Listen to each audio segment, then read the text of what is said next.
Earlier, the retirement of wrestling coach Harold Nichols is creating a very interesting situation at Iowa State. And now during intermission here, we want to take the opportunity to show you what we did yesterday. I talked to two of the gentlemen in the midst of the story. Iowa State Athletic Director Max Urick and assistant wrestling coach Les Anderson. Max, the Iowa State wrestling program has been one of the biggest and best in the United States for years. And what kind of person has to run it? You're right, Doug. It is one of the best, one of the finest, and one of the biggest. And we take a lot of pride in that, and our intentions is not to alter that in any way. Our intentions is to improve upon that, and in the years to come, in the very near future, I think we'll do that. It does call for some special kind of leadership and the kinds of, to handle a position of this magnitude. I think that in all the coaching positions, head coaching positions, there's one criteria that I think is very important, and because of the emotional ups and downs in coaching, not just the victories of the meets or the games or the matches, but also in the recruiting and other demands put upon the head coach, is that a person has to be very emotionally stable and predictable in terms of how they respond in certain situations and circumstances. So I think the maturity of a person emotionally and the stability of that is very critical.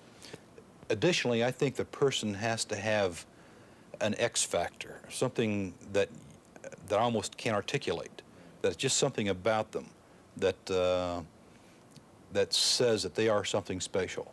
And that's kind of a subjective thing to evaluate, but that certainly is an attribute that would weigh heavily in who we finally settle on. Everybody wants to know, Max, has Dan Gable said he won't take the Iowa State job?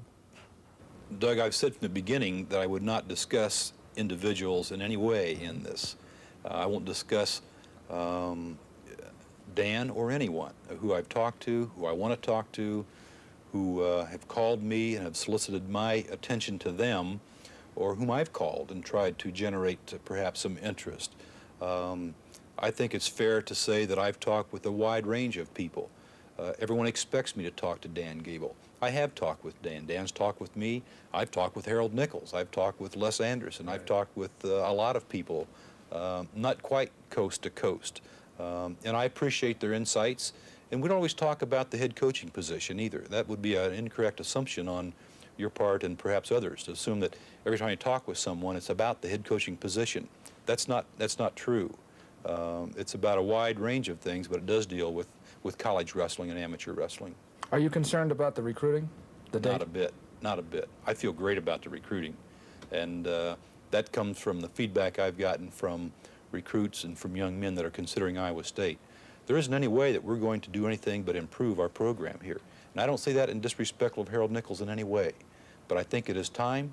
Nick accepted the position that it's time for him to retire. We accepted it. His decision is firm, and it is the opportunity to inject some new blood and some new feeling, and that's exactly what we're going to do.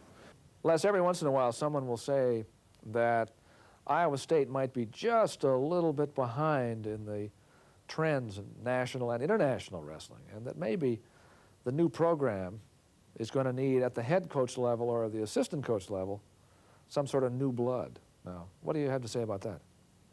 I'd like not to think that we're out of step with what's taking place. You know, last year was the first year that Iowa State has been as low as 7th, in other words, out of the top 4 for years and years and years. And it is not a rewarding feeling.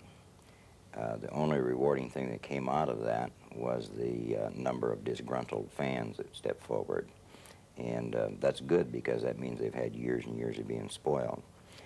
It never hurts to have an influx of outside ideas and different approaches to it, but I like to think that myself, I stay abreast of what's taking place and what is evolving. Let me follow up on this outside blood question by asking you, would you be willing to hire, if you were the head coach, someone like Ed Bannock over at Iowa, who is brand new and comes from a winning program, even if it's a rival program?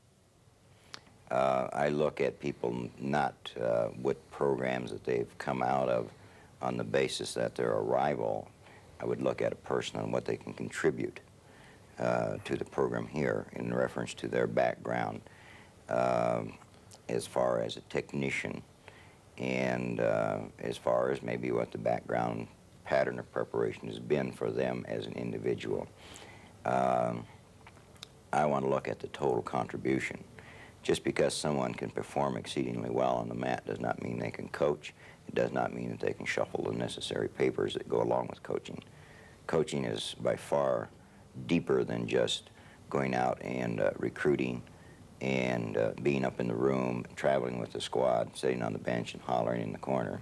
There's a lot of paper shuffling that goes along with it. That is a vital necessity as a support part of the program. Mm-hmm. Well, Max Urick refers to something as an X factor in a coach. You never know what that X factor is going to be, but you hope to get it. If you brought it into this program, what do you think your X factor is? My X factor probably is my ability to organize and to try to maintain a time schedule on getting things done and to get them done thoroughly. There's Les Anderson, and you're looking now at Jay Robinson, former assistant here at Iowa, and also an applicant for that Iowa State job. I would say Les is a very good prospect for that position. We have just a second here, Chuck. Dan Gable told us that he really doesn't think he's interested in that job. And who do you think are the big candidates besides Leslie and how about Eddie Bannock as an assistant maybe? We haven't been able to talk to him either. We've heard about some of those, and I think that would be interesting for all the fans to realize that there are 3 or 4 head coaches around the United States at a couple of levels that probably have the expertise but just really can't get involved right now because they're trying to wind up a season with their own team and the recruiting that goes along with that. Right. We said that Eddie Bannock is in Cuba, by the way, coaching a USA team. And tonight we're going to meet 2 reasons why the University of Iowa's wrestling team is going strong. Their assistant coaches, Keith Morlam and Mark Johnson. Let's meet them off the mat.